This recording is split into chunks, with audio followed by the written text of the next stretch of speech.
manusia, walaupun namanya manusia, tapi dalam sisi ibadah sangat berbeda. Kenapa sangat berbeda? Karena kembali kepada perbedaan ikhlas, perbedaan khusyuk, perbedaan ilmu. Dan kita tidak bisa menghukumkan seorang menjadi salih karena banyak amalan salihnya, dan juga kita belum bisa menentukan orang jahat karena banyak berlaku jahatnya.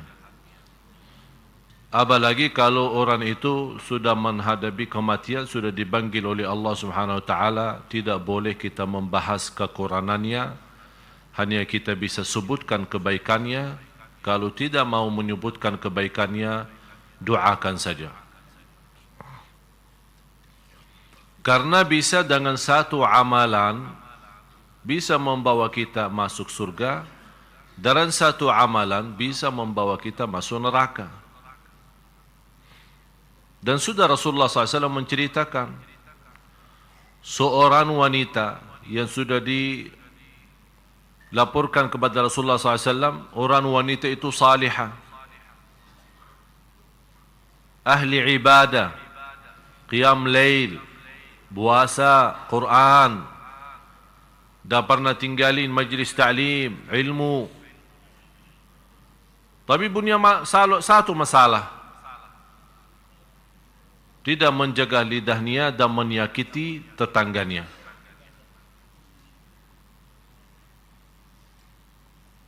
Menyakiti tetangganya dan lidahnya. Bagaimana ya Rasulullah keadaannya ini? Apa jawab Rasul? Dia masuk neraka.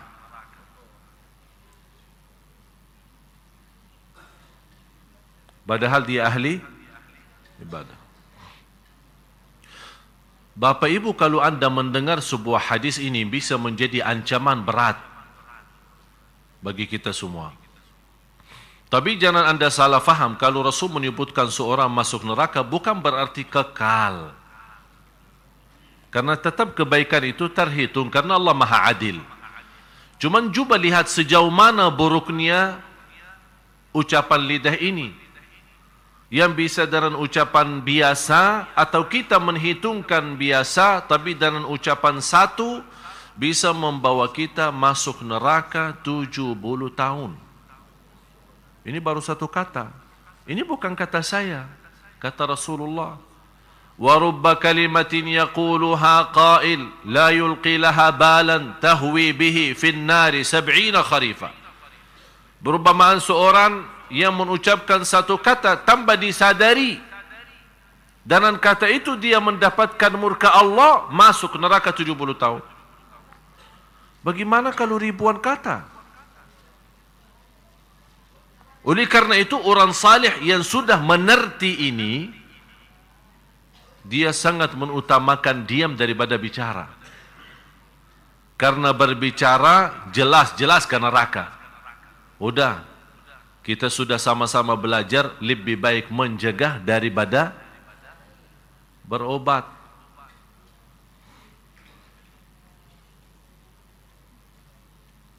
Seorang wanita yang Rasulullah SAW menceritakan, dan saya yakin Bapak Ibu sudah banyak mengerti cerita itu. Seorang wanita ahli ibadah, tapi masuk neraka. Gara-gara apa? Gara-gara si ekor kucing. Gara-gara kucingnya aja masuk. Kok bisa gara-gara binatang masuk neraka? Apalagi kalau gara-gara manusia. Gara-gara binatang aja bisa masuk neraka.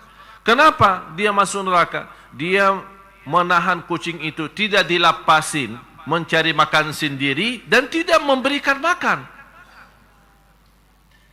Ada orang alasan memelihara binatang, malah ternyata dia menyiksa binatang. Gara-gara kucing masuk neraka. Mana ibadahnya, puasanya? Tidak ada. Sebaliknya, coba lihat karunia Allah. Jadi Bapak Ibu, masalahnya bukan masalah banyak ibadah atau sedikit ibadah. Sebagaimana di hadis yang sahih, Rasul menceritakan cerita wanita dari Bani Israel. Tidak punya kebaikan sama sekali. Malah dikenal wanita ini zina. Tak pernah punya kebaikan. Pernah habis dia minum air, kemudian begitu dia turun dari sumber air, dia bertemu dengan ekor anjing yang lagi keluarin lidahnya memberikan tanda haus. Kata wanita itu, oh kasihan anjing ini. Dia merasakan haus sebagaimana saya tadi merasakan haus. Dia malah turun ke sumber air kembali, ambil air, kemudian berikan. Allah lihat perbuatannya, kata Rasulullah, Allah ampuni segala dosanya dan masuk surga. Oleh karena itu, kalau masih ingat, Bapak Ibu, berusaha menjaga amal salih rutin, bermacam amal salih tapi rutin, biarpun sederhana, karena kita tidak tahu di mana Allah sembunyikan ridha di dalam amal salih tersebut. Istri Harun al-Rashid, Harun al-Rashid seorang pemimpin khalifah, kaya raya, istrinya pun kaya raya. Dia membuat tabungan air atau apa di kota Makkah untuk jamaah haji. Jamaah haji. Juga berapa banyak yang harus disediain air minum, air apa semua untuk jamaah haji. Begitu beliau dalam cerita sejarah-sejarah, seorang anaknya pernah melihat mimpi sesudah ibunya meninggal. Melihat mimpi dan dia bertanya sama ibu, bagaimana ibu keadaanmu? Kata ibu, alhamdulillah Allah sudah ridha. Anaknya otomatis tanya, ibu, Allah ridha kepada ibu karena perbuatan bersediain minum air untuk jamaah haji yang begitu amalan besar dan dahsyat? Kata beliau, bukan. Ternyata hanya gara-gara 2 rakaat di tengah malam.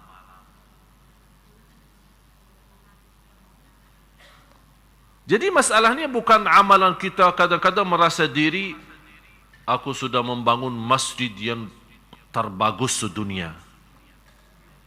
Belum tentu ini yang bawa masuk surga. Tapi bisa menyentuh kepala anak yatim dan rasa kasih sayang membawa kita masuk surga. Jadi masalahnya Bapak Ibu, jangan Anda menghitungkan amalan kita sama Allah. Tapi yang kita jaga adalah ridha Allah. Bagaimana kita bisa berjuang supaya dapat ridha Allah itu. Oleh karena itu kalau kita baca surah Tabarak, huwallazi khalaqal mauta wal hayata liyabluwakum. Faham itu artinya ahsanu amala? Hah? Sebaik-baik amal ya, bukan sebanyak amal. Jadi masalahnya bukan banyak, masalahnya baik, tulus, ikhlas, biarpun sederhana, semampu kita, itu luar biasa. Ada seorang yang kita lihat awam sekali, tidak bisa apa-apa, tapi perhatiannya kepada tetangganya luar biasa. Tak pernah salat malam, tak pernah. Malah ada satu cerita dalam Musnad Imam Ahmad, disebutkan dalam Musnad Imam Ahmad, bagaimana seorang sahabat, ada riwayat Abdullah bin Umar, ada riwayat Amr bin Al-As, ada riwayat Abdullah bin Amr. Intinya daripada riwayat ini, Rasulullah SAW menyebutkan seorang, waktu Rasul berkumpul dengan sahabat, ada seorang sebentar lagi masuk dari pintu ini, dia ahli surga. Kalau Rasul berkata seorang ahli surga, itu sudah terjamin.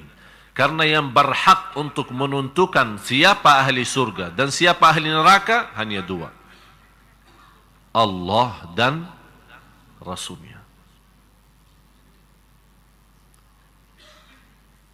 Di hari yang kedua, sahabat berkumpul juga sama Rasul, dan kata Rasul, sebentar lagi dari pintu ini akan masuk seorang dari ahli surga. Dia ahli surga. Ternyata orang yang datang kali ini sama yang dia sendiri. Di hari yang ketiga munculnya orang juga yang sama. Di antara sahabat yang mengikuti. Tapi orang itu tidak mendengar apa kata Rasul. Dia ahli surga. Begitu beliau keluar, diikutin sama seorang sahabat. Ada riwayat Abdullah bin Umar, ada riwayat Amr bin As, ada riwayat Abdullah bin Amr. Diikutin. Dan minta ninap di rumahnya. Diizinkan minta ninap di rumahnya. Ninap di rumahnya. Tapi dia ninap di rumahnya, dia mau tahu. Cuba lihat Bapak Ibu, saya mengambil pelajaran dari cerita ini. Begitu semangatnya sahabat mencari amalan-amalan, berlomba-lomba, sungguh-sungguh, mana amalan yang bisa mendapatkan ridha Allah. Sampai dia tinggalin keluarganya, tinggalin urusan, mau ninap di rumah orang, dia mau tahu kelebihannya apa sampai dapat 3 kali disebut ahli surga oleh Rasulullah. Akhirnya ikut, malah orangnya tidur. Sahabat nitip melihat ini tidur apa enggak. Malah sahabat ini tidak tidur. Sepanjang malam tidak ada salat malam. Besoknya tidak ada puasa. Diikutin selama 3 hari. Kok ini kayaknya kelihatan biasa-biasa aja. Salat malam tidak ada. Puasa pun tidak ada. Ya, berarti saya harus tahu. Ini penasaran kan? Akhirnya bertanya, begini. Apa sih amalan ente? Soalnya saya dengar Rasulullah 3 kali sebut ente ahli surga. Jadi kalau kita melihat dari sisi bahasa, aku aja yang capek. Sudah qiyamul lail, baca Quran, puasa setiap hari, Rasul sudah sebut saya ahli surga. Ente apa sih? Dia bilang, apa yang ente lihat itu aja. Tidak ada kelebihan apa-apa. Cuman saya menjaga satu hal. Setiap saya tidur, saya berdoa kepada Allah. Ini yang kamu tidak memperhatikan. Saya berdoa, ya Allah, saya maafkan semua orang yang menzalimi saya. Dan saya bersihkan hati, tidak ada titik hitam terhadap siapapun. Langsung kata sahabat, itu dia. Dan susah dilaksanakan. Susah? Ya memang. Manusia terlalu menahan dendam ya. Begitu dia punya kesempatan, habis-habisan. Bisa kita pura-pura maafin orang, tapi hati kita belum ikhlas. Apalagi kalau diikutin, ayo sudah, atas nama saya Ali Jabir, udah maafin. Ya udah, saya maafin. Tapi hatinya bahasa lain. Berat. Memang sifat manusia berat, suka menahan dendam itu. Sakit hati itu tidak bisa dilepas. Oleh karena itu begitu, bisa orang manusia yang sudah sifatnya rendah seperti ini, dia bisa tinggalkan kerindahan itu, menjadi manusia istimewa, Allah hargai dalam surga. Seperti perbuatan tadi.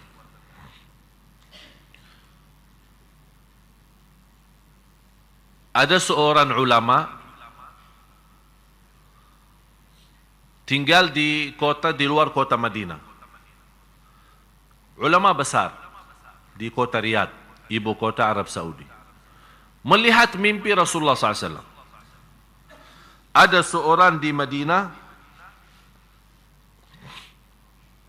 Rasul sebutkan, ada seorang di Madinah, dia termasuk orang paling suci di kota Madinah. Dan doanya makbul. Kalau ketemu dia, minta didoakan. Ternyata yang disebut oleh Rasulullah SAW, guru saya. Beliau masih hidup sampai sekarang. Usianya hampir 100. Tapi coba bayangkan Bapak Ibu.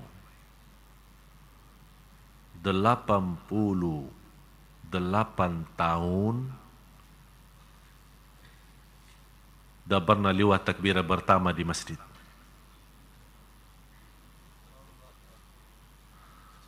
Delapan tahun menajar Al-Quran di Masjid Nabawi. Dari subuh sampai Isya. Antri orang yang mau belajar sama dia.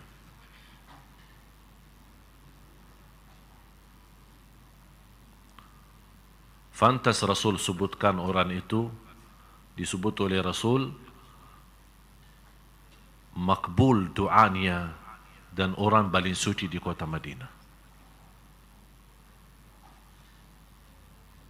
Jadi jamaah sekalian yang saya mendapatkan pengalaman dari pertemuan dengan ulama, pergi ke sana sini, saya melihat ulama kita ini sebenarnya sederhana aja. Tidak ada yang ruwet. Tapi yang terlalu terjaga itu adalah rutin. Di antara ulama besar di kota Madinah dikenal sebagai ahli salat malam, tapi rutin. Di musim panas, di musim dingin, di musim sakit, dia lagi sehat, tak pernah tinggalin salat malam. Jadi mereka punya kelebihan apa? Kalau sudah punya satu, istilahnya wirid ya. Kalau wirid kita megang PB. BB itu tidak bisa dilepas. Itu wirid Indonesia. Tapi wirid ulama kita tidak. Wirid ulama kalau megang tasbih. Sampai saya pernah menceritakan seorang guru saya meninggal dunia. Mau dilepasin tasbihnya tidak bisa. Malah sudah disalati, sudah dimandikan, sudah disalati. Masuk lahad. Masih tasbihnya bergerak. Lagi berzikir. Ini Bapak Ibu, orang bisa mendapatkan istimewa seperti ini. Ini bukan kerja satu hari, dua hari. Ini puluhan tahun.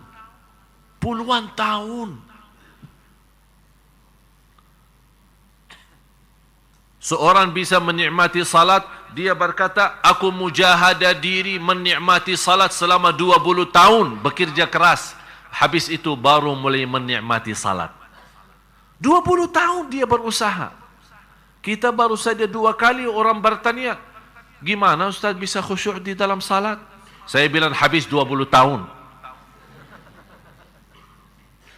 Baru kita sudah mengenal salat yang baik, sudah merubah diri, dibanding masa lalu kita yang banyak tinggalin salat. Begitu kita sudah rubah, malah kita langsung mau loncat, mau jadi nikmat. Allah berikan karunia, kenikmatan ibadah, kenikmatan hidup dan ketenangan di dunia, kembali kepada kerja keras kita.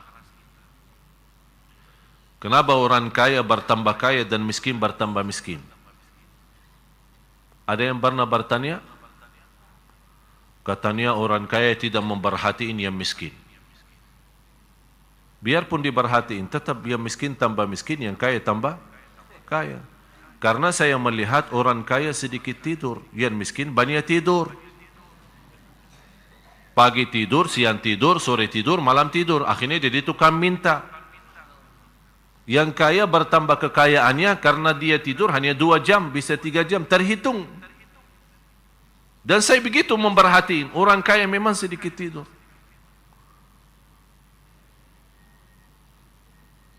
Berarti Allah adil. Bukan hanya urusan agama, ibadah, ada juga urusan dunia yang bekerja keras dapat. Ada tiga poin. Barang siapa yang korbankan 3 poin akan dapat rahasia sesuatu. Waktu, habiskan waktu. Yang kedua, tenaga dan fikiran. Yang ketiga, harta. Untuk ibadah, dapat rahasia ibadah. Untuk Quran, dapat rahasia Al-Quran. Contoh apa? Habiskan waktu sama Al-Quran. Mohon maaf Bapak Ibu, kalau kita hitung waktu sama Al-Quran, tolong Bapak Ibu tanya diri sendiri. Berapa jam sih saya baca Quran dalam sehari? dibanding jam tidurnya, dibanding jam kerjaannya, dibanding banyak hal yang TV-nya. Salah satu musibah besar di Indonesia BB, HP ini. Sekarang di luar BB ada sekarang, kalau BB apalagi kalau yang banyak di BB kita, mungkin kadang-kadang suka lobet atau lembat, jadi kadang-kadang kita malas kan. Sekarang lebih parah lagi WhatsApp, WhatsApp. Wih, salah satu nikmat bagi saya dari Allah, sudah mau masuk 3 bulan, saya dah megang HP. Nikmat ternyata. Nikmat luar biasa. Zikir tenang, salat tenang. Dulu, casnya habis. Casnya mana? Oh, ketinggalan. Astaghfirullahaladzim. Tolong minta tolong. Ada cas enggak? Cas apa? Nokia? Enggak, saya punya BB. Enggak ada, saya cuman ini. Modelnya BB apa? Yang baru atau yang lama? Oh, yang baru. Oh, maaf, saya yang punya yang lama. Pusing. Urusan casnya, urusan baterainya, urusan. Sampai waktu itu saya masih ingat, punya baterai 3. Saking tidak bisa lepasin HP, banyak urusan, banyak telefon-teleponan, SMS-an, BB. 3 baterai habis, daripada pusing cari casnya. Akhirnya apa yang terjadi? Sampai kadang-kadang astagfirullah mau tidur pun rata-rata, saya tidak tahu ya, tapi ini karena kebiasaan saya. Rata-rata sekarang tidur, HP harus wajib menjadi tetangga bantal. Itu enggak, malah ada yang di bawah bantal supaya di silent suaranya, tapi getar ya, supaya bantalnya goyang-goyang. Sampai kita tidur pun tidak bisa nyaman, tidur pun terganggu. Saya pernah waktu masih megang HP, saya telepon, ada orang angkat tapi kayaknya suaranya baru bangun. Saya bilang kasihan, astagfirullah, mohon maaf ganggu tidurnya. Oh, tidak apa-apa. Kalau syekh yang telepon tidak apa-apa. Terus kalau orang lain, yang saya rasa kasihan, kenapa tinggalin HP sebelahnya? Kalau sudah tidur, off atau buang HP jauh. Kalau bisa kamar tidur di sebelah dan HP kita dikerasi di mobil sana, sebelah sana jauh. Nikmati, tidur pun tidak bisa nikmat. Apaan manusia begini? Berarti yang bikin pusing siapa? Kita sendiri. Bangun sudah pusing, mau tidur pun pusing. Bapak Ibu saya nasihatin, mau tenang enggak? Mau tenang enggak? Tapi ikutin saya ya. Betul. Tinggal 13 hari masuk Ramadan. Sekarang semua tulis surat. Ya. Pulang ke rumah, begitu sampai rumah tulis Bismillahirrahmanirrahim. Saya nawaitu dan berazam lillahi ta'ala, dan sungguh-sungguh tidak bagi tawar-tawaran. Mulai tanggal 9 Juli atau 1 Ramadan, tidak megang HP hampir habis lebaran.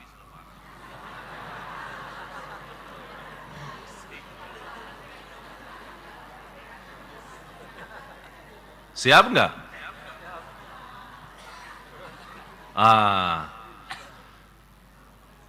Ada yang merasa kayaknya susah. Saya sendiri menghadapi persoalan yang sama. Pas saya mengambil keputusan tidak megang HP, hampir 2 minggu kayak orang stres. HP-nya mana ya? Siapa yang telepon? Yang BB siapa?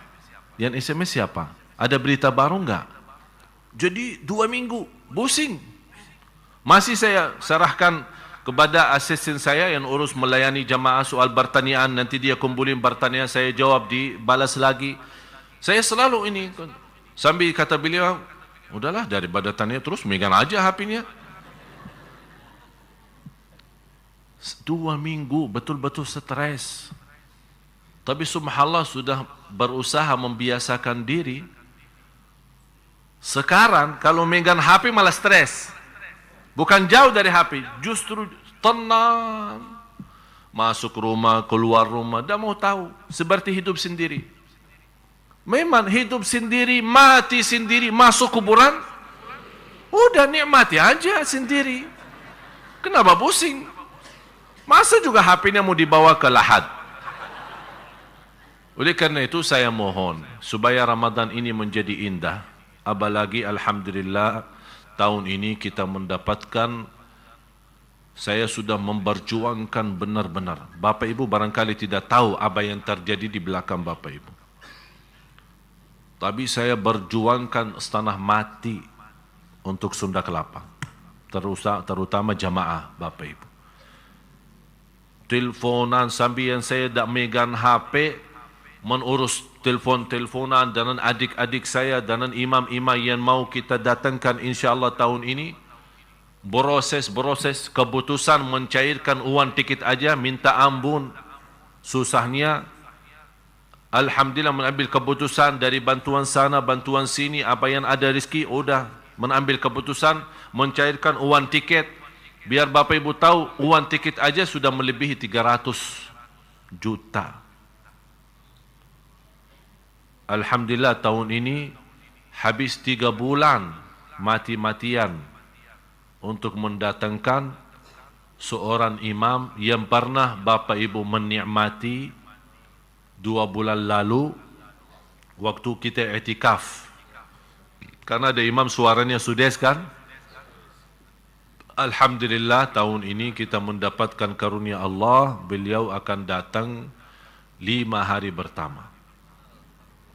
Saya harap 1 bulan. Dia bilang karena antum mana kasih 5 hari. Dan demi saya alhamdulillah beliau menolak undangan kerajaan Malaysia. Saya bilang Indonesia, tak usah Malaysia. Indonesia aja. Beliau cuba bayang dari mana kita datangkan. Beliau punya acara di London, Inggris. Saya bilang, saya yang tutupin. Mau hatta dari mana? Mau dari ujung Afrika tetap datang ke Indonesia. Urusin visahnya sampai saya hadap langsung karena disulitkan sama imigrasi, saya langsung naik Menteri Hukum dan HAM untuk urusan visahnya. Alhamdulillah dapat diurus visahnya, langsung disegerakan visahnya, disegerakan tiketnya, datang dari London, Dubai, Jakarta, nanti balik lagi. Karena beliau ada ini, diminta. Seluruh dunia minta beliau jadi imam. Karena beliau suaranya luar biasa, sudes. Kalau mau tahu sudes, tapi bukan yang asli ya. Ini orangnya. Yang berkenan suka buka website ya, ingin mau tahu suaranya lebih ini yang belum sempat kemarin di sini, silahkan buka di YouTube maupun di Google, Syekh Sa'ad Nu'mani. Syekh Sa'ad, S-A-A-D Nu'mani, N-O-I-M ya, Nu'mani ya, Nu'mani. Silahkan buka. Dan kita umumkan sekalian ini pendaftaran yang ingin daftar SMS Center yang ingin menggabung dengan kami dalam program ke depan supaya anda setiap hari bisa dapat belajar, bisa dapat hikmah, bisa dapat info-info sesuai kegiatan kita, termasuk program-program imam-imam di mana saja, ada yang di Sunda Kelapa, ada yang di Makassar, ada yang juga akan dikelilingi beberapa masjid. Alhamdulillah tahun ini Bapak Ibu, karena saya menyampaikan ribuan terima kasih. Mohon maaf saya tidak sebutkan satu persatu Bapak dan Ibu yang telah membantu untuk mendatangkan imam-imam. Terutama Pak Aksa Mahmud, kemudian keluarga-keluarga dan jamaah-jamaah Sunda Kelapa. Alhamdulillah dan rezeki insyaAllah 100% tidak ada yang salah guna kita salurkan. Alhamdulillah tahun ini kita berhasil mendatangkan 10 imam. Cuba bayangin, buat apa saya pusing mendatangkan imam? Ini bukan main Bapak Ibu, kita datangin imam itu bukan main. Urusin makanannya aja pusing karena mereka tidak bisa makanan Indonesia. Masa setiap hari buka puasa nasi padang? Jadi ini harus terkontrol semua. Makanan mereka, tempat ninapan mereka, mobil yang mengurus mereka ke sana kemari. Ini semua tanggung jawab saya. Alhamdulillah tahun ini dengan bantuan Bapak Ibu, ada yang ikhlasin infaknya, ikhlasin sedekahnya. Ini semua kita bisa mendatangkan imam-imam. Dan Alhamdulillah Ba'aksa sendiri sudah membantu hampir 130-an juta dari Ba'aksa sendiri untuk mendatangkan. Dan insyaAllah di Masjid Sunda Kelapa ini ada 2 imam menetap selama 30 hari sama adik saya Syekh Muhammad, kan semua kenal. Ada 1 lagi imam baru. Terus yang lain itu Syekh Sa'ad Nu'mani 5 hari pertama. Nanti ada juga Imam Qiblatain. Alhamdulillah tahun ini beliau berkenan hadir. Jadi kita insyaAllah ada imam-imam yang kita menetapkan di Jakarta. Ada yang di sini, ada yang akan nanti salat malam ada yang di Atin, ada yang di BI, kita atur nanti lewat Anda berdaftar lewat SMS. Sintar insyaallah Anda dapat. Bapak Ibu kalau mulai daftar biasa akan terpotong biaya pulsa, tapi biaya biasa ya, biasa SMS. Biasa kalau SMS ke mana kan ada yang 100, ada yang 500 atau ya berapa ya. Pokoknya biasa, tidak ada biaya kelebihan untuk kami ya, hanya daftar biasa. Tapi begitu selanjutnya Anda akan terima SMS secara free, tidak akan terpotong apa-apa. Semua aktivitas, dakwah, jadwal, program, agenda, di mana saya isi Anda bisa nikmati lewat SMS, mendapatkan kesimpulan daripada tausiah kita, ceramah-ceramah. Ada juga kalau Anda ingin bertanya di situ, kalau Anda yang SMS tetap akan kena biaya SMS biasa. Biaya biasa sebagaimana kita SMS hari-hari kita. Jadi silahkan yang berkenan daftar lewat SMS Sintar ini insyaAllah bisa bermanfaat banyak. Alhamdulillah sudah sementara karena baru hari ini kita aktifin, malah Alhamdulillah sudah lebih dari 250 orang sudah daftar. Yang saya harap semakin banyak jamaah kita, insyaAllah ini akan menjadi bermanfaat. Karena banyak ke depan masih ada banyak program. Dan di situ yang berkenal lewat SMS, mendaftarkan diri sesuai data-data yang terisi, mendaftarkan diri menjadi anggota jamaah maupun remaja, terutama saya fokuskan kepada remaja, laki-laki maupun perempuan, karena kita ke depan banyak aktivitas untuk kantoran, kampus-kampus dan pesantren dan sekolah-sekolah yang memerlukan banyak tenaga dari sisi anak-anak kita, teman-teman kita dari remaja, supaya insyaAllah aktivitas kita ke depan menjadi salah satu yang memakmurkan insyaAllah kota Jakarta, terutama supaya insyaAllah diselamatkan oleh Allah dari segala bala dan musibah. Inilah persatuan perjuangan kita bersama, insyaAllah banyak akan bisa menjadi bermanfaat. Dan selalu saya berkata, hiduplah bermanfaat. Kalau tidak bisa menjadi bermanfaat, lebih baik mati. Mau hidup atau mati? Jangan bilang mau hidup, saya mau menjadi berguna. Kalau memang berguna mati, ya udah mati aja. Ada orang memang dia manfaatnya mati, menjadi barunya manfaat buat orang lain. Siapa itu? Orang zalim. Orang yang zalim, orang jahat yang tidak punya kebaikan sama sekali, begitu dia mati menjadi manfaatnya banyak untuk umat, untuk manusia, untuk tetangga, untuk yang lain-lain. Jadi silahkan yang ingin daftar, mudah-mudahan insyaAllah menjadi bermanfaat. Menjadi insyaAllah Bapak Ibu bisa Anda menuliskan nama Anda sebagai orang yang insyaAllah terlipat namanya di hadapan Allah, seorang yang memperjuangkan agama Allah Subhanahu Wa Ta'ala. Terutama ini sering saya terima pertanyaan, apalagi yang kemarin-kemarin itu soal nisfu Sya'ban. Dibermasalahkan, diributkan, saling menyesatkan, saling membid'ahkan. Ada masjid mau membawa acara i'tikaf atau salat malam nisfu Sya'ban, ada yang tidak mau, katanya bid'ah. Banyak soalan-soalan itu yang saya heran aja, karena memang hal-hal seperti ini tidak ada contohnya dari Rasul. Tapi harus Bapak Ibu fahami ini menjadi kaidah buat Anda semua ya. tidak menjadi dasar amalan ibadah kalau tidak dicontohkan oleh Rasul. Itu belum tentu jadi dasar. Maksudnya apa? Misal anda berbuat sesuatu, kalau anda bertanya, Rasul lakukan atau tidak? Kalau Rasul tidak melakukan, belum berarti tidak boleh anda lakukan. Ini harus difahami. Kenapa? Yang tidak boleh dilakukan bukan sesuatu yang sudah dilakukan oleh Rasul. Banyak hal Rasul tinggalkan, bukan berarti tidak boleh kita lakukan. Contoh, tarawih. Ar-Rasul SAW hanya salat tarawih berjamaah 3 malam pertama.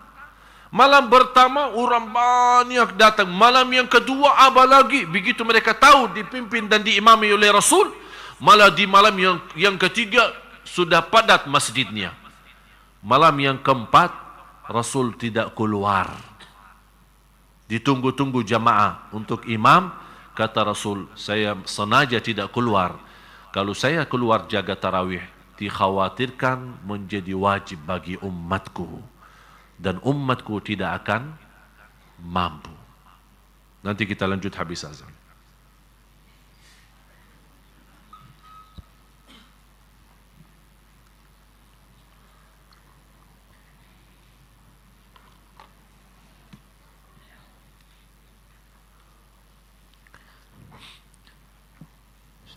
Allah wa malaikatahu yusholluna 'alan nabi ya ayyuhalladzina amanu shallu 'alaihi wa sallimu taslima.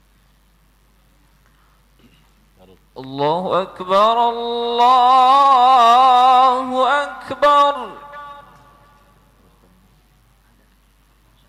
Allahu akbar,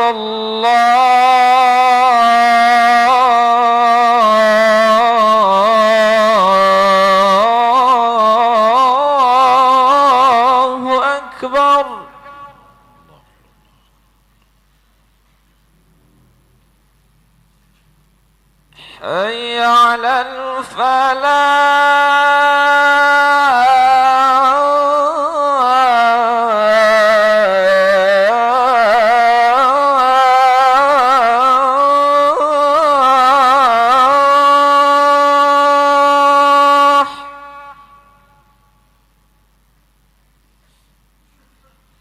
حي على الفلاح.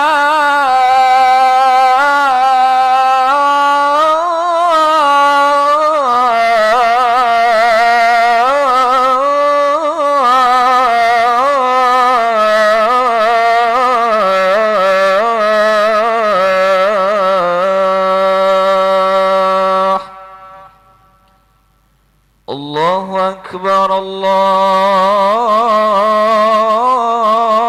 الله أكبر، لا إله إلا الله.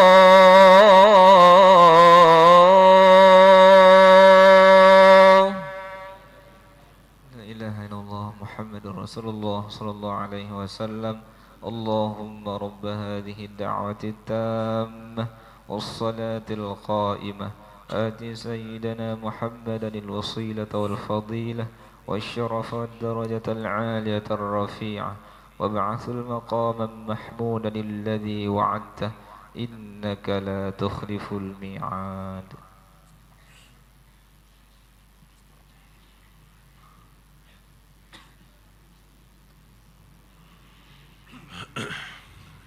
Alhamdulillah. Allahumma salli ala Muhammad wa ala ali Muhammad. Bapak Ibu jamaah sekalian yang dimuliakan Allah Subhanahu wa taala, harus kita fahami satu hal. Terutama dalam perbedaan pendapat dalam soalan fikih. Perbedaan pendapat itu salah satu hikmah dan sunnatullah. Kenapa ada perbedaan pendapat? Karena pemahaman dan fikiran manusia berbeda. Oleh karena itu tidak akan bisa satukan umat dalam satu pendapat. yang bisa disatukan dalam satu pendapat kalau sudah ada jelas-jelas perintah atau larangan dalam ayat maupun dalam hadis. Kenapa muncul berbeda pendapat? Contohnya nisfu Sya'ban. Memang ada hadisnya. Ada hadis apa? Hadis yang disahihkan Syekh Al-Albani rahimahullah. Syekh Al-Albani salah satu ulama yang terbaik sedunia, yang sudah diakui sebagai ulama ahli hadis, teliti hadis ini dan beliau menyampaikan hadis ini sahih. Dan riwayat bermacam, ada Musnad Ahmad bin Hanbal, ada Musannaf Ibn Syaibah, ada Tabarani, ada Baihaqi, banyak riwayat. Yang di situ Rasulullah SAW menjelaskan, Inna Allah la yattali'u, Allah subhanahu wa ta'ala memandangkan atau melihat amalan-amalan hamba. Di riwayat Allah melihat hamba-hambanya di malam nisfu Sya'ban, dan Allah mengampuni semua dosa-dosanya kecuali 2 orang. Yang pertama, yang berbuat syirik, itu tidak diampuni Allah SWT.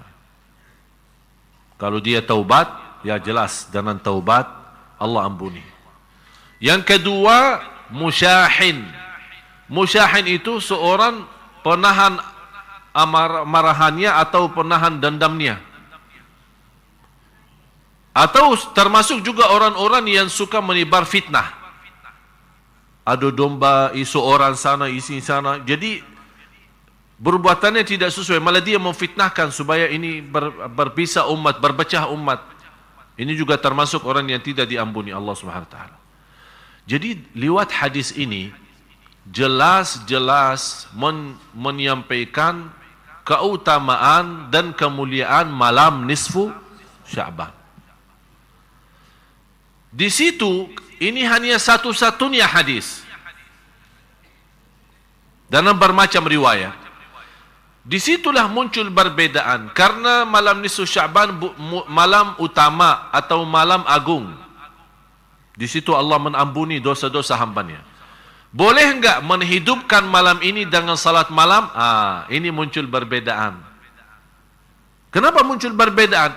Karena memang tidak ada hadis yang kuat seperti ini yang menjelaskan jagalah salat malam di nisfu Sya'ban.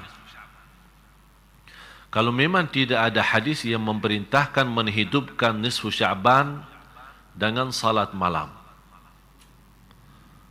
boleh enggak kita lakukan? Jawab. Kenapa boleh tapi tidak ada perintah? Tidak ada larangan. Kenapa tidak ada larangan? Karena Rasul sudah menjelaskan keutamaan malam nisfu Sya'ban yang kita sudah sepakati hadisnya sahih. Kalau memang ada selebih itu, ini kan kewajiban, ini tugas Rasul. Kalau ada lebih daripada itu yang tidak boleh dilakukan, pasti Rasul tidak akan diam. Bisa Rasul berkata, malam nisfu Sya'ban memang malam agung, diampuni Allah dosa semua hambanya kecuali musyrik dan musyahin. Tapi jangan-jangan lakukan salat malam. Kalau tidak ada jangan-jangan di sini, inilah yang membuat muncul perbedaan pendapat. Karena malam itu adalah malam agung, apakah boleh kita menghidupkan? Ada yang baca Quran, ada yang salawat, ada yang zikir, ada yang salat malam. Yang punya dasar, alasannya Rasul tidak lakukan, silahkan. Anda tidak mau lakukan dengan dasar Rasul tidak lakukan salat malam khusus di malam nisfu Sya'ban, ya silahkan Anda tidak usah salat malam. Ini Anda punya dasar kan? Tapi tidak boleh Anda mengingkari orang lain salat malam. Karena Rasul sendiri tidak pernah ingkari. Rasul sendiri tidak pernah melarang.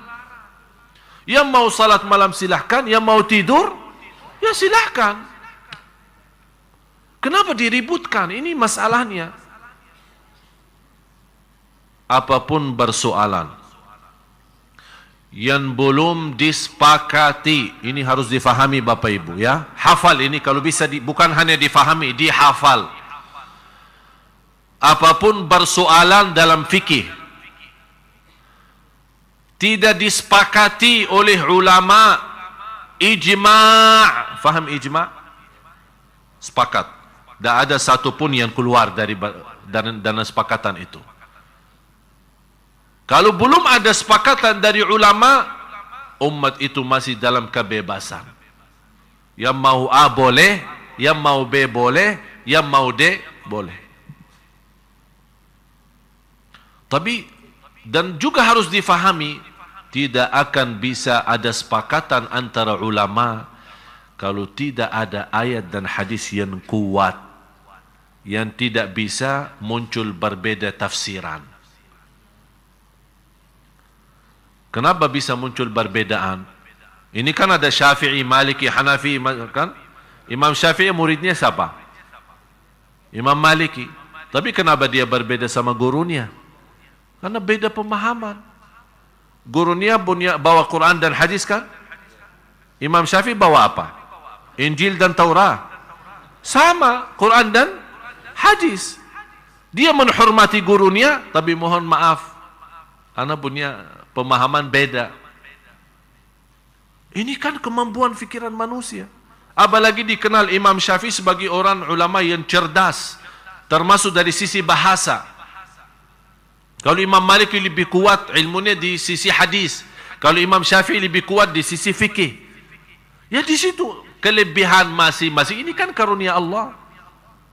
Di situ orang yang punya kelebihan isi di sini, yang isi di situ umat baru bisa bersatu. Tapi jangan orang merasa diri, ana yang benar, yang lain salah. Ana dah mau tahu. Ada yang megang tokohnya katanya, ana dah mau tahu selain qala Allah, qala Rasul. Yang menyampaikan kepada kita qala Allah dan Rasul siapa? Iman kita sudah waktu turunnya wahyu, kita ada di situ. Ada enggak? Kalau kita bilang tidak mau tahu selain qala Allah, qala Rasul, yang membawakan kepada kita qala Allah dan Rasulnya siapa? Ulama kan? Dan Rasul sudah menjelaskan ulama bara waris, ahli waris dari bara Nabi. Mewariskan Nabi artinya ilmu Nabi, bara Nabi diwarisi oleh ulama. Ulama yang meneruskan, menjalankan. Beda masa, beda zaman, beda budaya, beda pemahaman, beda mazhab, ini semua pengaruh dari zaman dulu sampai sekarang. Apalagi munculnya yang menjadi bahasan saya di majalah insyaAllah bulan Ramadan. Tanggal 1 Ramadan sudah terbit majalah Ramadan. Saya khusus di situ membahas supaya Bapak Ibu juga mengerti kondisi yang setiap tahun kita hadapi. Sampai orang bingung, mau ikut Muhammadiyah atau ikut pemerintah, mau puasa duluan atau belakangan. Malah saya bertemu seorang jamaah, dia salat lebaran 3 kali Idul Fitri. Tanggal 28 karena dia ikut Naqsyabandiyah. Naqsyabandiyah apa di kampung mana itu?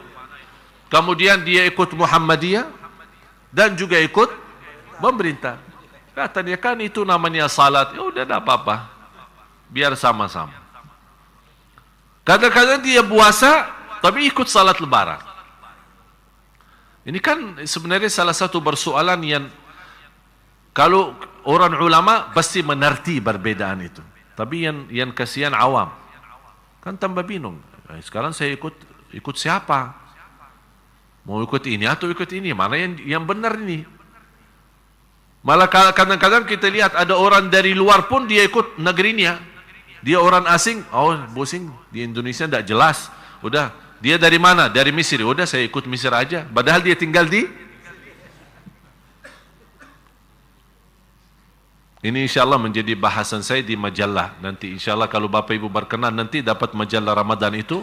Nanti di situ akan mendapatkan. Saya kumpulkan di situ semua perbedaan.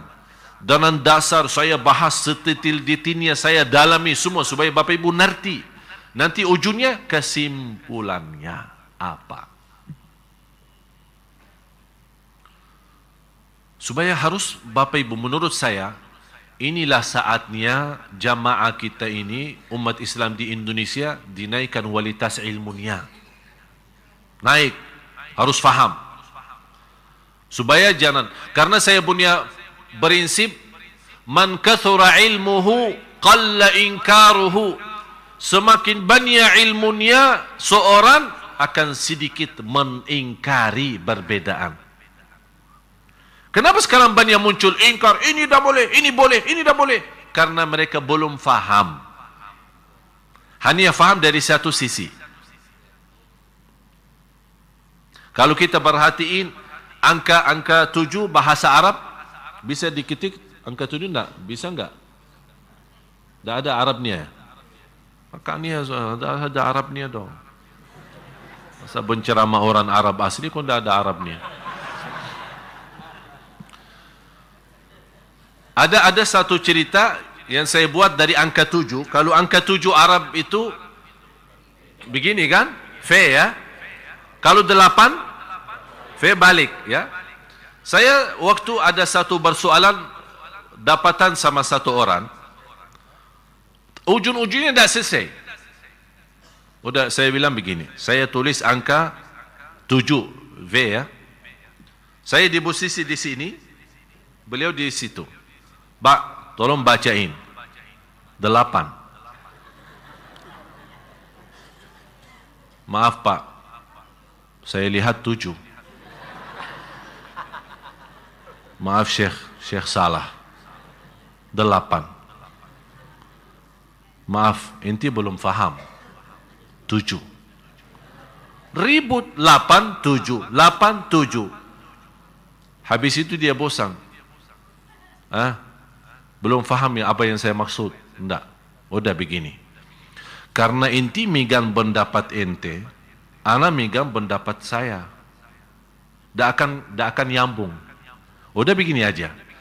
Tolong Pak Bindah datang sini tolong sama saya sebelahan. Biar kita jadi sahabat. Begitu dia datang, ayo bacain apa? 7. Udah, ajak saya ke sana biar kita sama-sama sahabatan. Tapi di sebelah sana, ayo, 8. Ternyata kata inti benar, kata ana juga. Kenapa ribut? Cuma masalahnya perlu kita sedikit memposisikan diri di mana. Padahal sebenarnya dua-duanya benar. Tidak ada yang bawa kufur. Kita udah yang buat nisfu Sya'ban kafir masuk neraka. Alhamdulillah dah sampai masuk neraka. Jadi cuma masalahnya ada sedikit, karena memang dah ada ayat ya ayyuhalladzina amanu jagalah salat malam nisfu Sya'ban, atau tidak ada perintah, tapi di sisi lain tidak ada larangan. Itu aja. Karena di sini inti tidak menerima perintah, saya tidak menerima larangan, karena prinsip Rasulullah SAW ada perintah atau larangan. Dan banyak hal yang lain seperti itu. Dan tidak ada dasar kuat alasannya kita tidak boleh lakukan kecuali yang dicontohkan oleh Rasul. Ada orang berkata, kenapa bikin begini? Apakah dicontohkan oleh Rasul? Saya pernah duduk di masjid megang tasbih. Saya suka kalau megang tasbih, saya suka diam-diam ya. Saya itu mau buat apa tunjukin orang? Pas live di TV ditunjukin tasbihnya. Oh, Masya Allah ahli tasbih. Ya ahli tasbih sendiri, jangan di hadapan orang. Jadi kalau saya lagi duduk sendiri, saya suka megang tasbih. Tapi saya tunjukin ke orang. Tapi kebetulan pas ada orang sebelah saya, lihat tasbih. Langsung negur saya.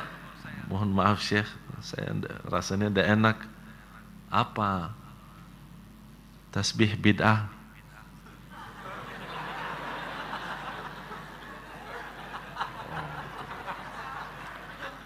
Terima kasih. Udah, saya terusin lagi. Syekh, apa? Maaf, tasbih bid'ah. Terima kasih.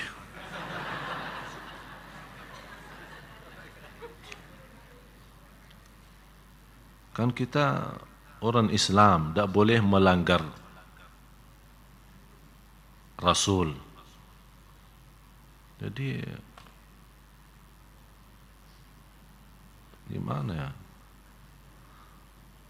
Kan Rasul tidak pernah megang tasbih. Jadi bid'ah kan?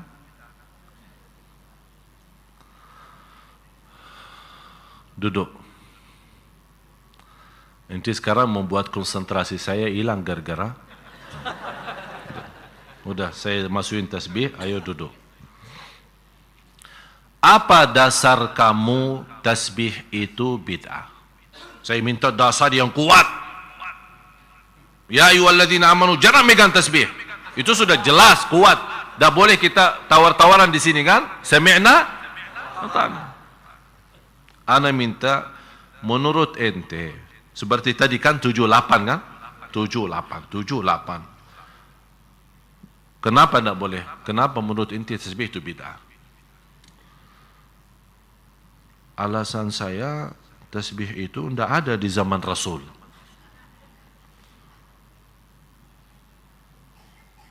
Itu aja dasarnya. Ada kira-kira yang sesuatu, kalau ini dasar awam. Saya minta dasar ilmi, ada ilmunya gitu. Supaya saya faham, harus bisa terima. Kalau kata-kata begini tidak bisa. Ya itu dasar saya, karena tasbih tidak ada di zaman Rasul, jadi sekarang munculnya tasbih jadi bid'ah. Udah saya jawab dengan prinsip yang sama. Kamu dari kepala sampai ujung kaki bid'ah, karena kamu tidak ada di zaman Rasul.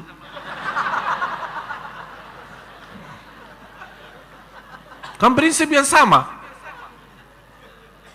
Apakah ini bisa jadi dasar? Banyak hal yang tidak ada di zaman Rasul. Banyak. Dalam hal ibadah maupun di luar ibadah. Apakah kita semua menjadi bid'ah? Harus kita fahami kondisi kita Bapak Ibu. Apalagi perbedaan mazhab, perbedaan pemahaman. Itu kita harus waspada, memahami semua. Dan soal tasbih, di zaman Rasul, kata siapa ada tasbih? Ada di zaman Rasul tasbih. Salah satu istri Rasulullah SAW bertasbih, tapi bukan tasbih yang kita kenal sekarang. Dulu tasbihnya mereka dengan batu. Rasul SAW melihat seorang istrinya, begitu Rasul keluar subuh, kemudian salat subuh, balik lagi. Ini di hadis Sahih Bukhari Muslim. Rasul SAW balik lagi, melihat istrinya di tempat tadi tidak berubah dan masih teruskan tasbihnya. Kata Rasul, dari tadi kamu masih berzikir? Dia lagi megang batu. Kata istrinya, ya Rasulullah. Kata Rasulullah SAW, saya setelah kamu mengucapkan 3 kali sebuah kata, kalau ditimbang di sisi Allah jauh lebih berat 3 kali yang saya ucapkan daripada sepanjang kamu duduk baca zikir itu. Subhanallah wa bihamdih adada khalqih wa ridha nafsih wa zinata arshih wa midada kalimatih. 3 kali. Ulama mengambil dari hadis ini, Rasul menegur istrinya soal zikir. Memberikan zikir yang simpel, yang sederhana, tapi pahalanya lebih besar daripada sepanjang dari subuh sampai terbit matahari. Tapi Rasul tidak membahas soal batu yang dimegang sama istrinya. Ulama mengambil kesimpulan, Imam San'ani, salah satu ulama Ahlus Sunnah yang besar di Yaman, beliau menyampaikan, karena Rasul tidak mengingkari memegang batu dengan zikir dengan batu, tidak ada perbedaan dengan batu yang tertumbah sama batu yang tersusun. Batu yang tertumbah sama batu yang dimaksud ya tasbih. Yang sekarang kita namakan tasbih. Katanya Rasul kalau berzikir tidak pernah megang tasbih, beliau bertasbih dengan tangan. Sekarang pertanyaan saya, ya Allah pusing kadang-kadang. Pertanyaan saya, yang sekarang bertasbih dengan tasbih, dia baki tangan atau baki kaki? Baki tangan atau baki kaki? Katanya Rasul kalau bertasbih Dengan tangan. Terus yang lagi memegang tasbih pakai apa? Pakai tangan juga. Apa bedanya bagi tangan dengan jari sendiri atau bagi tangan dengan tasbih? Bedanya apa? Tolong kasih tahu bedanya apa? Ya kecuali kalau ada orang bertasbih dengan kaki, baru kita bilang, oh maaf, Rasul kalau bertasbih bagi tangan. Terlalu apa namanya? Lebay ya.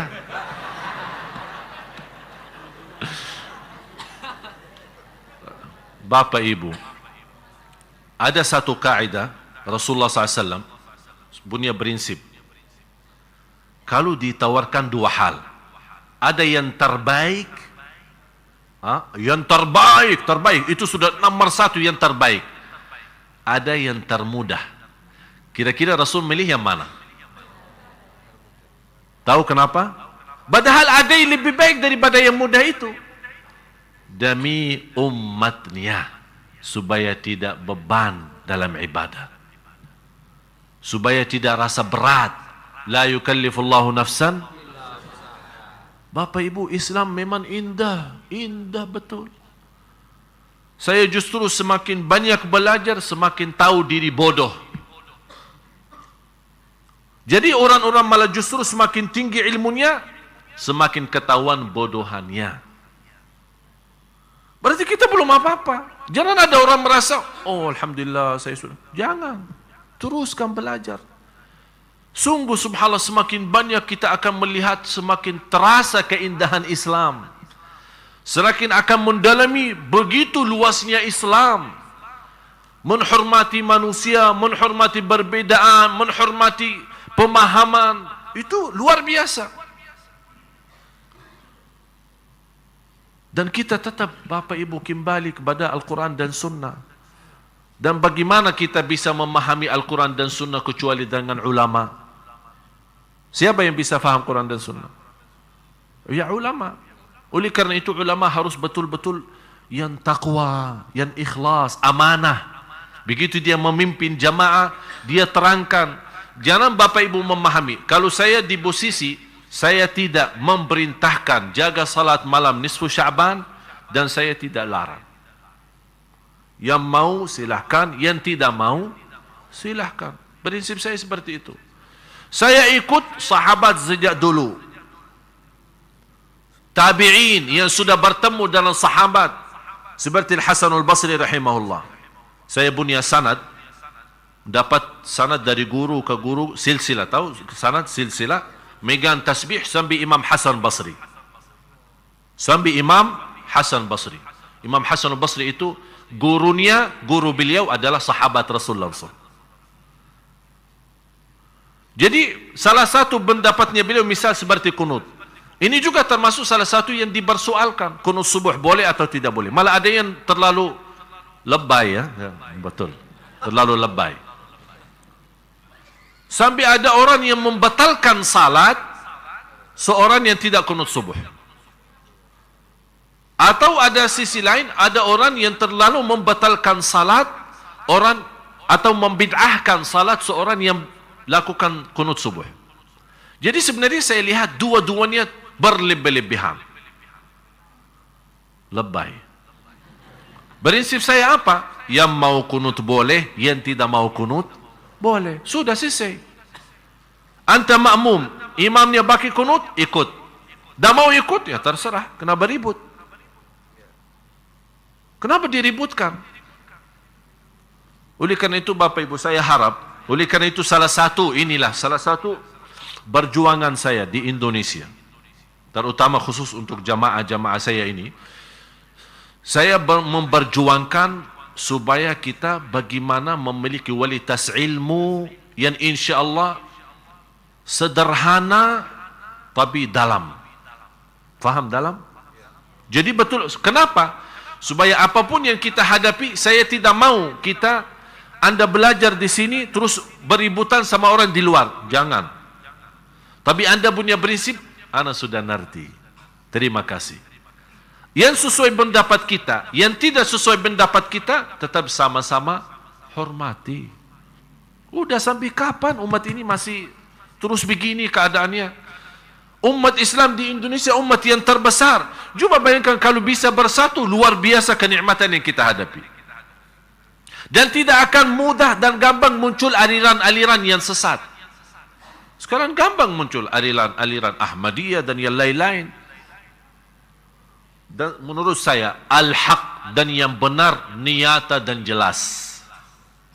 Dan batil juga nyata dan jelas. Yang kita minta satu, saat Bapak Ibu baca Al-Fatihah, rasakan ihdinas siratal.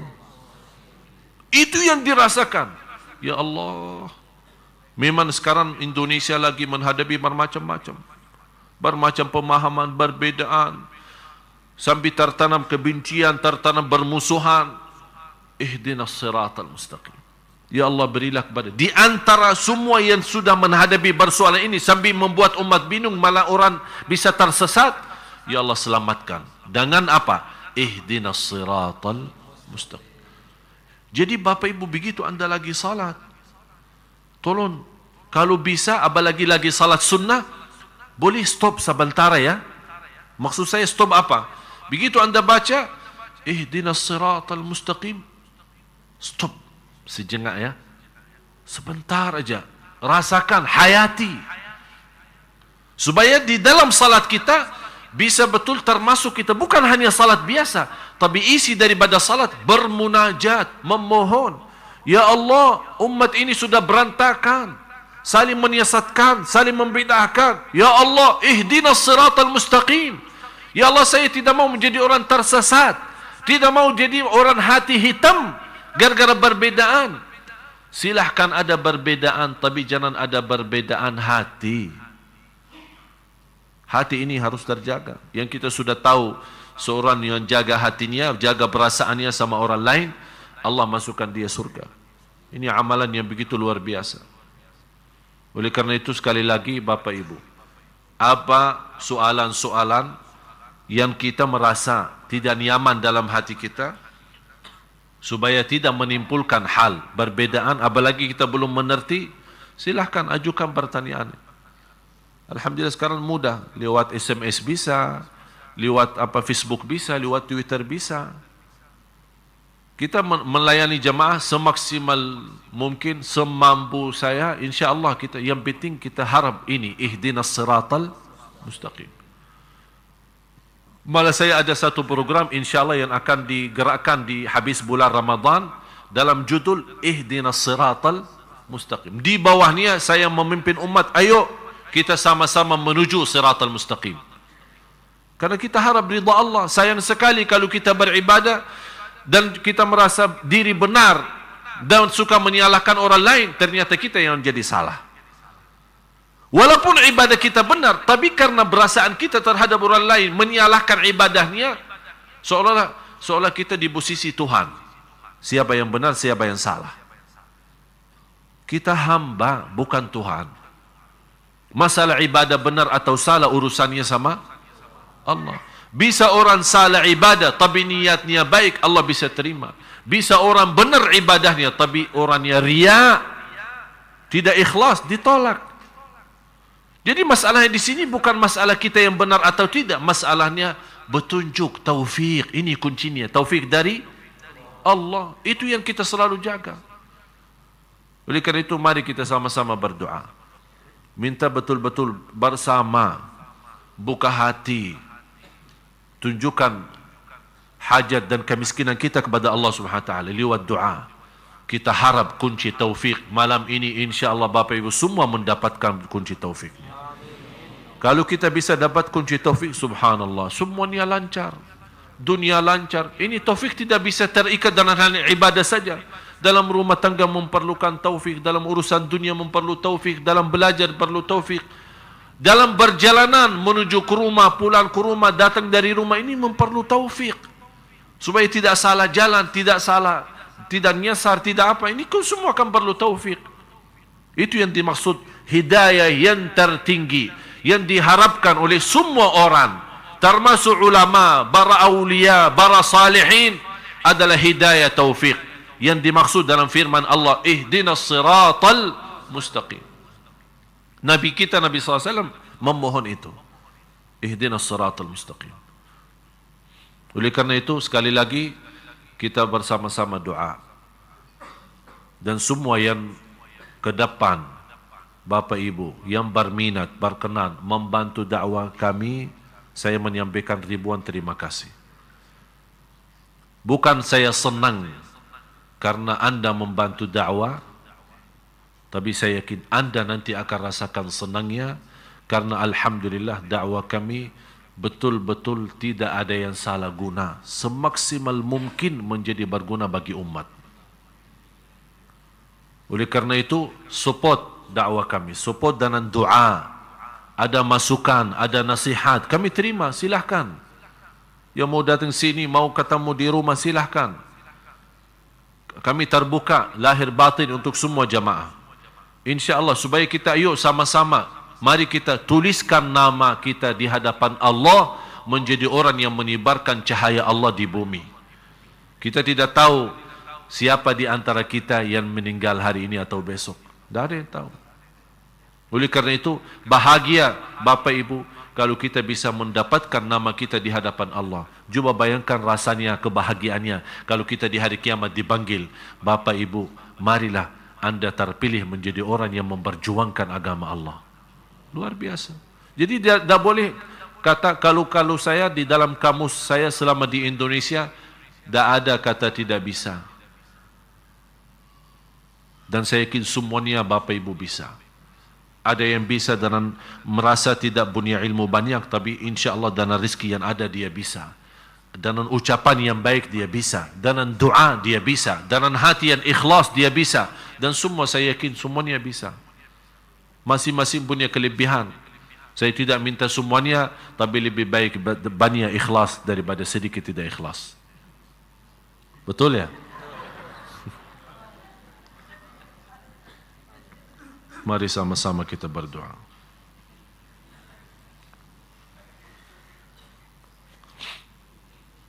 Ini ada tadi beberapa pertanyaan, tapi kita ya umumnya apa ya? Karena pertanyaan banyak juga dalam nisfu Sya'ban ya. Ada yang terkait dengan itu. Mudah-mudahan insyaAllah pertemuan hari Ahad yang akan datang tanggal 7 Juli, sebagaimana janjian saya kuliah duha jam 7 pagi. InsyaAllah saya khususkan bahasannya persiapan Ramadan. Apa yang wajib kita penuhi, amalan-amalan, fikih-fikihnya supaya kita masuk dengan ibadah yang mantap, supaya tidak ada yang keliru dan supaya betul-betul kita manfaatin, karena kita tidak tahu Bapak Ibu Ramadan yang akan datang. Anda sendiri tahu tahun kemarin ada keluarga kita, ada jamaah kita yang bersama kita, tapi tahun ini sudah dipanggil oleh Allah duluan. Kita tidak tahu. Oleh karena itu saya selalu berdoa, mudah-mudahan Bapak Ibu panjang umur, ketemu bulan Ramadan sampai habis, InsyaAllah dalam keadaan sehat walafiat dan iman. Oleh karena itu maksimalkan Ramadan, belajari sebelum masuk Ramadan, harus bersiapan belajar. InsyaAllah kuliah duha hari Ahad tanggal 7 Juli khusus saya membahas soal Ramadan, supaya insyaAllah kita bisa menyampaikan hajat-hajat kita, supaya Ramadan kita menjadi insyaAllah lebih baik daripada yang lain. Dan khusus untuk ibu, mohon maaf saya tadi lupa nama ibunya, Ibu Eni ya. Ini ada seorang jamaah yang sebenarnya beliau aktif dari Bogor. Beliau aktif sekali datang ke masjid ini, tapi tiba-tiba karena stroke, jadi kasihan beliau, tidak sampai saya telepon beliau, nangisnya luar biasa. Jadi kita doakan beliau semoga Allah sembuhkan, Allah hitungkan. Dan kelebihan orang sakit satu, semua amalan ibadah selama dia sehat, karena dia tidak bisa laksanakan dalam kondisi sakit, Allah tuliskan ibadahnya sempurna. Kata ulama dari hadis qudsi, uktubu li'abdi ma kana yuqimuhu sahihan salima. Begitu hamba Allah yang sakit, dia tidak bisa laksanakan salat malam karena sakit, dia tidak bisa ikut majlis ta'lim karena sakit, ada apa alasan yang lain, kata ulama, orang sakit jauh lebih terkabul amalan ibadah daripada orang yang sehat. Kenapa? Karena Allah sebutkan di hadis qudsi, uktubu, tuliskanlah. Kalau Allah berkata tuliskanlah, berarti sudah tanda kabul. Kita doakan beliau semoga Allah sembuhkan, Allah ampuni dosanya, Allah sehatkan. InsyaAllah kembali beraktivitas bersama kita di sini, dan insyaAllah semua apa yang dihadapi dikuatkan oleh Allah dan sabar lahir batin. Amin ya rabbal alamin. Bismillahirrahmanirrahim. Alhamdulillahi rabbil alamin. Alhamdulillahi rabbil alamin. Alhamdulillah atas iman. Alhamdulillah atas Islam. Alhamdulillah atas nikmat Quran.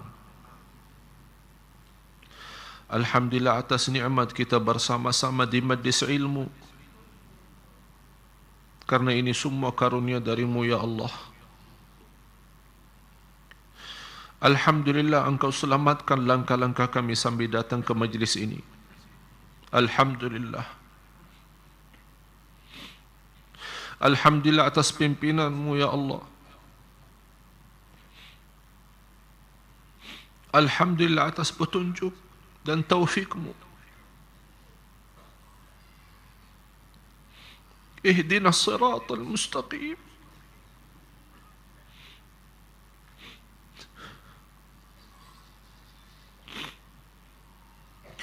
Ihdinas siratal mustaqim.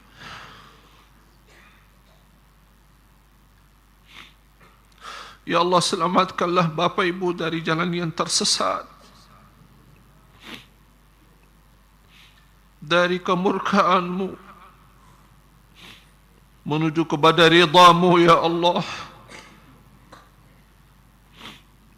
Kami ya Allah, kami memohon bukakanlah pintu taufik bagi kami, pintu taufik dalam segala urusan kami, agar kami senantiasa menjadi orang-orang yang berguna, bermanfaat dunia akhirat. Ya Allah ya Arhamar Rahimin, jadikan ilmu yang kami belajari membuka wawasan bagi kami, menambah iman dan taqwa untuk kami, dan ilmu yang kami belajari menjadi ilmu bermanfaat bagi sisa umur hidup kami.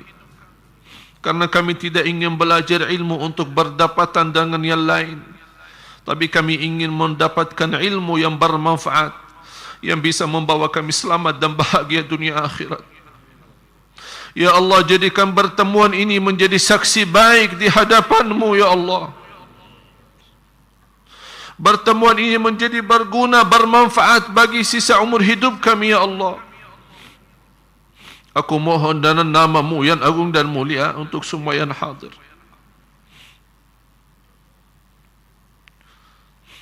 Ya Allah, ampuni segala dosanya. Untuk semua yang hadir, Bapak Ibu, aku mohon, Bapak Ibu malam ini pulang ke rumahnya sudah diampuni segala dosanya, disucikan hatinya, dibersihkan jiwanya, agar menyambut bulan puasa dalam kebersihan lahir batin ya Allah. Ya Arhamar Rahimin. Ya Allah, jadikan titisan air mata kami di malam ini yang menyelamatkan kami dari siksa neraka Jahannam. Karena kami belajar di hadis Rasul, yang nangis karena Allah akan diselamatkan dari neraka Jahannam.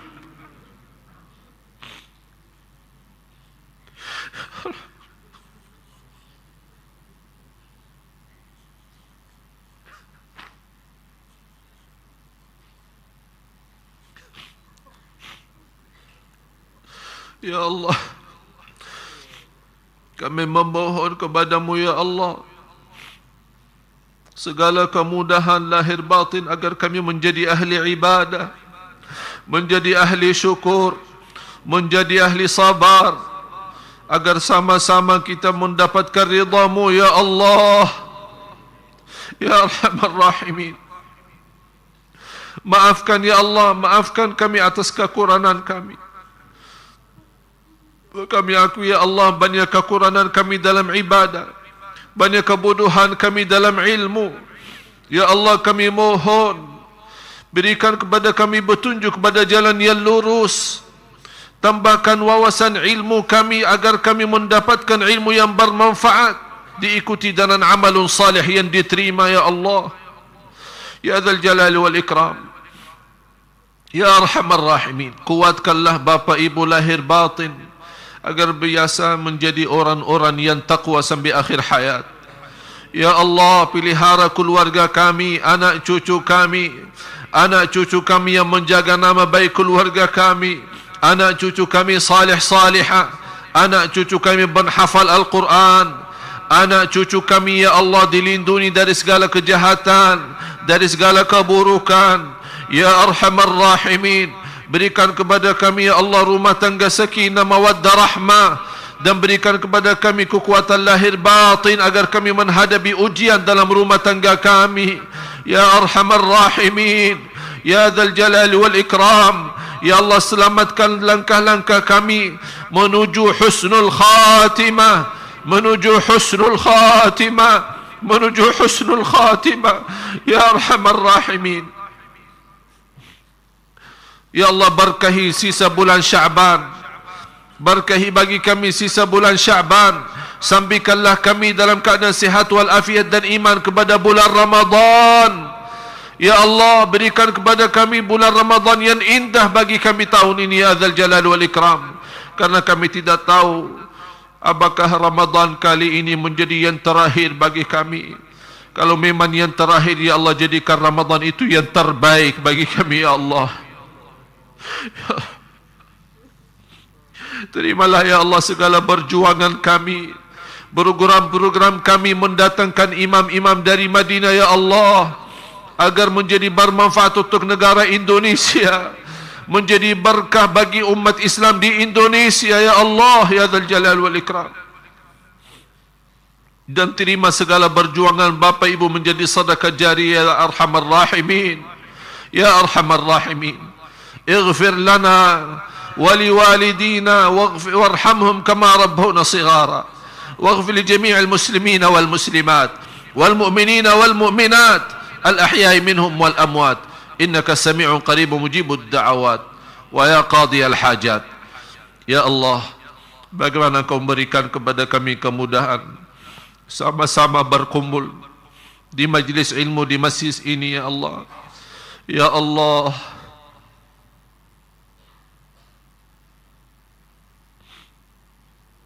berikan kepada kami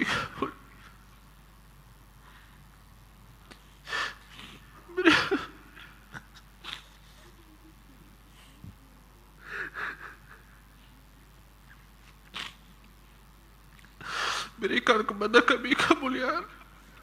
Jumpa lagi di surga-Mu ya Allah. Jumpa lagi di surga-Mu ya Allah. Tidak ada di antara bapa ibu yang terpisah masuk neraka. Kami ingin berkumpul kembali di dalam surga-Mu ya Allah. Ya Arhamar Rahimin. ربنا تقبل منا إنك أنت السميع العليم وتب علينا إنك أنت التواب الرحيم. ربنا آتنا في الدنيا حسنة وفي الآخرة حسنة وقنا عذاب النار. وصلى الله على سيدنا محمد وعلى آله وصحبه وبارك وسلم. وآخر دعوانا أن الحمد لله رب العالمين.